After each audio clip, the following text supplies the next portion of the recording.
self-published N3 fanzine. And I am the lucky guy that gets to go to a lot of cons all up and down the East Coast and interview celebrities. And I'm very fortunate that I get to talk to Tony today. Awesome. So you have an okay and an okay. And you're fine with them recording, right? Yeah, it's fine. We'll just put it neutral. Excellent. How was the trip in? We drove in. I was doing a play in my hometown of Hartford, Connecticut for the last 3 months. And we stopped in New York and then drove last night. It was a real beautiful. Nice. Right. Yeah. Didn't take the scenic route. It was night time, so we were on 81 for a long time. 81 is indeterminate. There were so many McDonald's between New Jersey and here. I mean, there's like one every exit. It was good to be here. It's good to be off of the routine of doing 8 shows a week. Yeah. But it was a great show. It was called Sunset Baby. I was just about to say, tell us about the show. It was written by this woman named Dominique Morrissey, 3 characters, myself, actor named Carlton Bird, and actress named Brittany Belazar. It was at TheaterWorks in Hartford, which is an acclaimed theater, regional theater. So theater is my first passion, and we tried to do at least 1 play a year. And that was it. Gave up my winter in LA, came back home. So it's good to be on the East Coast. Yeah, you're an East Coast guy. I grew up. Yeah, I grew up in Hartford. Yeah. Yeah. Do you spend a lot of time out on the East Coast now, or are you mostly LA? Well, primarily LA, but we're thinking about moving back to maybe upstate New York or southern Connecticut. Well, you're talking about theater. Let's talk about a little bit more theater. That's where you started, wasn't it? Yeah, that's where I have my master's in theater from Trinity Rapid Providence, Rhode Island.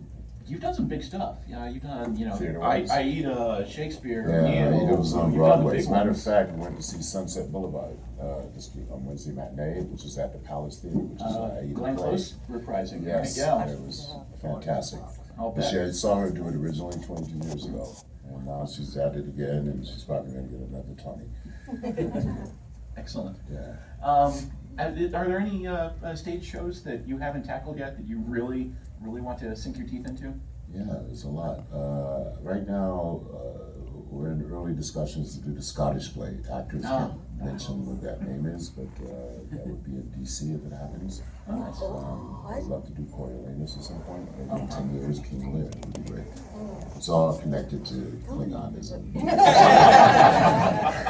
All the great rulers and. Will you do Lear in the original Klingon? I have to brush up on my dictionary. I have to call my friend, and no, it would be. Well, isn't Shakespeare kind of Klingon-esque? Very much. I Yeah. think so. Recently we just did the Star Trek Online game. I got the big prize, Kern. For those of you that play that, play Rodak, and then then it's going to be. We're going to do another one with a very special guest star. We're going to clear up some of Kern's identity problems. I was going to hold off on getting to that, but since you brought that up, Curran did not get the best ending of. No, he didn't. And they sent. Star Trek family has been great to me. They kept offering me scripts. My favorite, of course, is The Visitor on Deep Space Nine. But when they sent me that, I just said yes before reading it because I don't know if I would have agreed to the unceremoniously, not necessarily for my character, but for Michael's character. I don't think that the Klingon would do that to his family member. We've talked about it since. I've even been in his airplane and had a heated discussion. Did you get to a point where you're both comfortable with it then? Or? Comfortable? Well, you always, I love that character. Kern was great. He's a great character. But so I'm really happy about the Star Trek Online game. So they're going to do things coming up that are going to make it less of a cheesy. Official. Good. Is the game cheesy? No, I mean his cheesy for his the way they wrote him out. Demise. Yeah, I think they're going to clear it up in the next installment. Good. He deserved better. Yeah, it was fun though. I had a good time. My very first convention was the Star Trek convention. I remember in Vermont. And at that time, it was, I think, $3 to get in, $5 signatures, and we just went to have a great time and connect to fans, which is why we're here now. It's my second time in Roanoke. I did a movie back in the 90s where I guess this was one of the test markets. Yeah. So they sent me here, and it was only like in and out. But What was the movie? It was a movie called Excessive Force with Thomas Ian Griffith, myself, and Lance Henderson, a good friend of mine. Is Lance been here? We haven't had Lance at this convention. Okay. I don't know if he's been in Roanoke for other stuff, but Okay. someone, if there's anyone on staff, add Lance Hendrickson to the list, please. Put in a word for you. Yeah. Oh man, I'd love to interview him. Yeah, he's a great guy. He's an artisan as well. Oh, is he? Yeah, he does I did woodwork not know that. and artisan stuff. You know, we're not just actors, we're complete human beings. The sad thing about doing a play for 3 months is that we had to leave our 2 cats, which are rescues, back. Oh. And we hired a very good cat sitter, so I keep getting these pictures. We had to scold her because she was leaving out 6 cans originally, the 2 cats. And we actually fed 1 can at a time. Please, otherwise the ants. That's something you'll find. I think that fanish people are, for the most part, cat people. Ah, So that's you're good. talking to a good audience here. That's good. Yeah, we're actually developing my older cat, his name is Cat Daddy Nico, and we're trying to develop a little special for him, a little animated thing Nice. for him, which is a Cat Daddy Nico. So if Lance is an Like the artist in horse. addition to being an actor, what's your thing? What? What is your thing? To You do said on the Lance side? is you Well, know, I garden. I'm a fairly decent cook. I'm excited to explore some of the great farm to table restaurants that you have here. Oh, nice. So that's going to be good. And, you know, I'm an avid cook. And So book what's collector. your best recipe? Pomegranate pancakes, which I just did recently. With, Oh, that sounds good. A little sprinkling of macadamia dust, and pure maple syrup, and turkey sausage. I think you're making a lot of people hungry right now. It's way after breakfast, folks. Never. There's always room for pancakes. So now that the play is wrapped up, what's next for you? I'm getting ready to do a top secret project. I can just say that it's in the DC universe. So, Nice. I start that on March 10th, and we booked 2 films, kind of back to back. One in June about called The Ruins. We're playing an ancient Muslim kind of horseman. And the second one is a quick movement doing in Minneapolis. And then who knows? Maybe do the Scottish play. I just wanted to see the cats for a second. If I had to go along this this another time again, they have to come. They may not like flying, but they have to do it. They'll be heavily sedated and then they'll be active. They came back to me. Why? I didn't hear anything about Dead of Summer in there. Does that mean that there's not going to be a Dead second of Summer was canceled. Thank you for asking me about that. It was a fun experience. I mean, we shot in Vancouver. It was one of my favorite places to shoot. You know, shot X-Files there, a lot of good stuff there. But no, that's not coming back. But, you know. You were probably the best part of that show, actually. Well, you know, the producers were great people. Yeah. They're the ones that did Once Upon a Time and stuff. Kitsis and Horowitz? Yes. You do your research. That's good. Well, But I watch it all. I'm a fan. So. Freeform channel. But you know, there's also a series, you know, because I did work with Greg Berlanti. I don't know if this is the one, but I know it's one of the ones they're talking about. He does everything. Yeah. Yes. So, you know, let's see. But there'll be something really strong. If you follow me on Twitter at Tony Todd 54, I keep everybody posted about what's going on, my food pictures, my travel pictures, my cat pictures, my garden pictures, hummingbird pictures. You brought up Berlanti, so let's talk about The Flash for a little bit. Sure. How long did they take to do that work? Because it was all just voiceover. It was voice work. They originally called me and said it would be 3 episodes. It ended up being 14, which I was really proud of. I don't think Zoom will be back this season, but I know he's not done. So, you know, we have that to look forward to. I had no idea the massive fan base that Flash had. When you do something like that, do you just go into a studio in LA? They bring you into the studio. You can bring your little fluffy slippers with you. You know, and wear some lounge pajamas and we go into the booth. And then they say, okay, Tony, enough of the coziness. Let's get you know, I'm the fastest man alive. So it's fun. It's great. I mean, the heavy lifting is done on the set. Yeah. Those guys work 16 hours a day, 15, 16 hours a day. I go in, I'm done in 2 hours. And I get a lot of credit. Since you did that, have you had the chance to meet and interact with any of the cast? Oh yeah. We've met because I was shooting Debbie Summer up in Vancouver. So Oh, that's right. Yeah, so that's right over there. Right down. So we got to visit each other, and Jesse Martin and I were friends in the theater world. He did Rent. He came to the production Rent, and he got cast in Law and Order. But we did a quick play before he went on. And, yeah, That's cool. yeah. And, you know, they're all great. They're happy. It's a success. Nice. It's like successes. It helps. And fan love. Well, you just gave us a little taste of the Zoom voice. Can you give us a quick plug for the convention for MystiCon at Zoom? Yeah, you ready? Welcome to MystiCon 7. You better walk fast or you'll be captured by the likes of Zoom.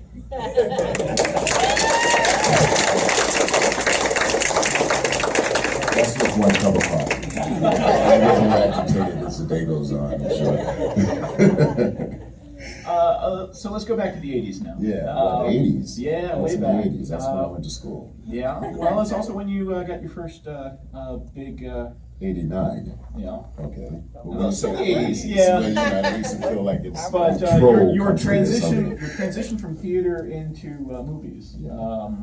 Platoon was the first. Platoon was the first film. That's a pretty big stepping stone to start with. Yeah, it was great. You know, we had such a great cast. Johnny Depp was his second film. Forrest Whitaker's second film. Myself, Keith David, good friends of mine, Chris Peterson, Corey Glover, who went on to do the punk rock band Living Color. And we shot in the Philippines for almost 7 months. It was incredible. And the reason I got that, I was doing a one-man show called Johnny Got His Gun by Dalton Trumbull. If you haven't seen the movie Trumbull, see it, please. It's important.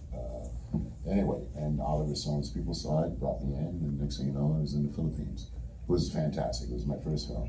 My aunt who raised me, you know, she's been deceased now for 10 years. Her and I were very close. I still remember her home phone number. And I called her and I said, you know, I got this movie. Yes, it's great. She says, where is it? And I said, the Philippines. She hung up on me. You know, at that time, Marcos had just left the country as a dictator. All right. And she was worried about it. And I said, that's going to be okay. I can't turn it down. And she was nervous, but she got over it. And that led to everybody, because the movie won 4 Academy Awards, we all got put on a special list. Little did I know it would end up being in the comic world, in the sci-fi world. But it's been a great ride. And we also are working on a documentary celebrating the 30th anniversary of Platoon. Oh wow! So it should be out later this year. So I may have another Oscar. Who's putting the documentary together? Oliver Stone and one of the co-writers, actors, Paul Sanchez, who played Doc in the film. He's gotten all these incredible photographs and interviews. He's interviewed everybody. Everybody's been interviewed except for one person. You have done so much genre work, horror and science fiction and all of that. I love it. Comics now. I love it. I grew up reading comics. I was about to say, were you a fan before? Yes, I would get, what'd you get me, $2? And I would start, that time you had the kiosks at the bus stops, and I'd flutter through and pick out my 4 giant comics, 80-page comics, and those were my early scripts. What did you read back then? Primarily Batman. I was a DC guy, so that's why I'm happy to be part of the DC universe. Batman is #1, but I love Green Lantern. I love, you know, I wish I could tell you more about things like there's another, but I can't really say. There's another movie that's in, you know, they're talking to me about. Everyone follow his Twitter feed. Yeah, I got to say it there. I got in trouble for saying something about Marvel recently, and I shouldn't say that. We want to do them all. Yeah. You know? But think Creature the Black Lagoon.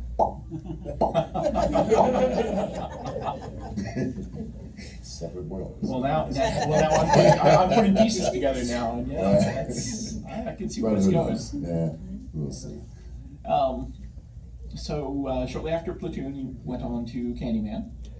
Well, no, it was a couple years. Yeah, a couple years later, but it was Star Trek came before Candyman, and then they did, of course, a remake of Night of the Living Dead in 1990. Yeah. So they were kind of back to back. Actually, let's go back. Let's hit on that one a little bit. What was that like diving into a remake like that? Because the first one was so beloved. It is beloved. It was still beloved. Yeah. And I remember seeing it at the drive-in theater. I knew I wanted to be an actor at that point, and I saw the great Dwayne Jones doing his thing. And I said, okay, there's hope. There's a window of opportunity. I was in Pittsburgh doing a film for HBO called Criminal Justice with Forrest Whitaker and Anthony LaPaglia. And Forrest told me, he says, they're doing a remake and you look like Dwayne. You need to get over there. And it was a Saturday. I ran over. I saw Tom Savini coming out of the closet playing with some special effects wizardry. And I said, I'd like to audition. He says, no, I think I'm set. And I grabbed him, literally, to confirm the story. I sat him down and I started doing an off-the-cuff monologue about what if I was Ben trapped in this impossible situation. And then by Monday we had the job. That's nice. And my son was born at the time. I had choices, but I wanted to play. I always thought of Ben as an heroic character in a misguided world. That would have been your first horror, I guess. Then was Night of the Living Dead. Technically. Yes. I did another bad horror film. When you're an actor in New York City, it's not about choices all the time. It's about what gets presented on your table. What pays the bills. But I wasn't worried about paying the bills at the time. I just wanted to be happy. I was young, 25, 26, and just, I was getting work as soon as I had gotten out of school. Nice. I actually went to school to be a writer, and it was but we had such a wonderful program. We had 5 different acting teachers, 4 different directing teachers. It was just nonstop from 9 in the morning to midnight. So we had all this, and then I moved to New York, and I guess because of my height and my training, I got my equity card within like 4 days. Has that been It's the union card for theater actors. You mentioned your height. Has that been a blessing or a curse for you at times? Personally, I think it's a blessing. However, there are certain actors who will remain nameless that have to be the tallest person in the movie. So, you don't find that you get stereotyped into certain roles because you're big and imposing? I'm also gentle, so I do get to play fathers and people. I'd say, and I'm very strict about this, because sometimes people misled in thinking that you only play bad guys. And first of all, I don't think there's no such thing as a good or a bad person. Zoom is not bad. He's just all powerful. I got to play Darkseid on Lego, Justice League of America Bizarro, and that was fun. I can imagine. The villain roles are just, so much fun to do. They're unctuous, and they're like, they talk like they're tasting something really good at the same time all the time. So it's fun. And and I grew up an only kid, so it's not like a kid. It was a skinny only kid that had these weird interests. I was a Boy Scout. Always geology and stuff, so I was a nerd. So as an adult, to play what people think are powerful things is kind of an irony. Did you do any acting in high school too? Yeah, that's where it started. I had a growth spurt literally in high school, grew 6 inches. I was totally useless to the athletic department. I couldn't walk down the hallway without tripping into a corridor or a locker. I actually locked myself in someone else's locker at one point. I thought I was, boom, I'm locked in, I'm banging. That's talent. Those are talents, yeah. And all the jocks were like, they put signs on it, stupid. Idiot, won't do anything in his life. But I figured my way out, because I'm also an amateur magician, so I figured it out. And then an English teacher, once she knew I loved comic books. There was always snuck a comic book inside my notebook and stuff. And she says, you need to read this. And she handed me a copy of Shakespeare's The Tempest. And for me, it was like reading a Gothic novel come to life without the illustrations, because I am my own illustration, so I could just supplement that. And then that was it. Have you done The Tempest? No, I've done scenes from The Tempest. That's another one. That's great. Yeah. Prospero is. I was about to say, I could totally see you doing Prospero. That would be an awesome role. Yeah. I would love to be able to use, my abilities in terms of shape shifting. Yeah. And he's a magician Watch too. this. So. I'm back. Yeah, he is a magician. Yeah. A sorcerer. Candyman. Yes, sir. I grew up in the late 70s and into the 80s, so horror movies for me at the time were those slasher films. Right. And I remember watching Candyman when it came out, and it was so much more. Yeah. There was actually depth to that. There is. There's a lot of that. So were you that impressed with it when you read the script too? When I read the script and I saw the association with the bees, I knew, okay, if I have to do one horror film, at least this is one that will always be remembered. And it has been proven that. Yeah. We just celebrated our 25th year. Bernard Rose, who did the adaptation of Clive Barker's book, The Forbidden, is a dear friend of mine. We did a recent version of Frankenstein with his take. Unfortunately, our distributor dropped the ball, but on Rotten Tomatoes, we have a 100% rating. Oh, wow. So if you haven't seen it, dig it up, find it. And he's off to do a project in Japan right now, a feudal, big budget thing. And then, but we're going to do something else. And he's actually interested in doing another Candyman, so Yeah. we'll see. That's the only way I would do it. Sure. Yeah, with the original creator. Yeah, and with Clive's blessings. Yeah. But something not a rip-off, not a something as deep, hopefully, as the first one. And at least with the first one, had the opportunity to work with Virginia Madsen. Virginia I think that's Madsen. always a good reason to sign on for anything. Yeah, she was an associate producer on that, and she was the last step between me getting hired. Really? Yeah, we had to share a bowl of what was it? It was boiled cauliflower soup with some truffle stuff, and we were sharing it. And she says, "Okay, you like this? It's good." I love it. Yeah, she's good people. And her brother, Michael Madsen. Oh yeah. Back to DC stuff. Yeah. You've also got Young Justice on your resume. Yeah, Dwayne McDuffie, who passed away. He's one of the few African American writers. I gave a shout out for him at Long Beach Comic Con last weekend. They're starting a scholarship program for young writers of all colors and races and persuasions. And Icon, who he created, because apparently I didn't realize that I was the only one that ever voiced that. Yeah. And it was a great role, and he was a very dignified artist of color. It was important. Have you heard anything about the rumors of that coming back? I have. Anything that you can speak towards on that? No. Because that was one of that was such an injustice. It was unfinished business there. Pulled very, very too soon. Yeah, but they are coming back, and my voiceover people are very happy with the innovative artists. They send me out on all kinds of things. You usually don't get most of them. Voiceover is very particular, even though you have a track record, the voice has to fit the project. So they haven't given up. Odd little things on your resume. One thing I'm going to bring up: Cop Rock. That is odd. Yes, it is. Well, ahead of its time. Yeah, it was. Well, Stephen Baccio, the producer, who went on to do NYPD Blue and other more successful things. That was a passion project of his. You look on TV now. There's so many dramatic musicals now. Yeah, this is true. You think Matter of fact, Grant came from Glee. Yeah, Grant from that's right. Flash. And Supergirl came from Glee as well. Same thing. Mm-hmm. I'm not a musical. I don't sing, so don't ask me. But I wasn't on Glee. But I love. I'm a musicologist. That was my other thing. I love to go. I grew up singing. What do you listen to? What are your favorites? Everything. I mean, just this morning I was listening to a new demo by Elvis Costello and Paul McCartney. It actually sounds a lot Beatlesque stuff. But I'm a jazz guy first and foremost, and I have a huge vinyl collection. That's one of the perks. Is it the re-release of Flowers in the Dirt? Yeah, I'm not sure if it's Flowers in the Dirt. You might be right. It's got a copper album. I think so. Yeah. Okay. Awesome. Yeah. Yeah. So that demo was. What was the date? They did the album. I think it was the late '80s, early '90s. 89. 89. Of course, yeah. There you go.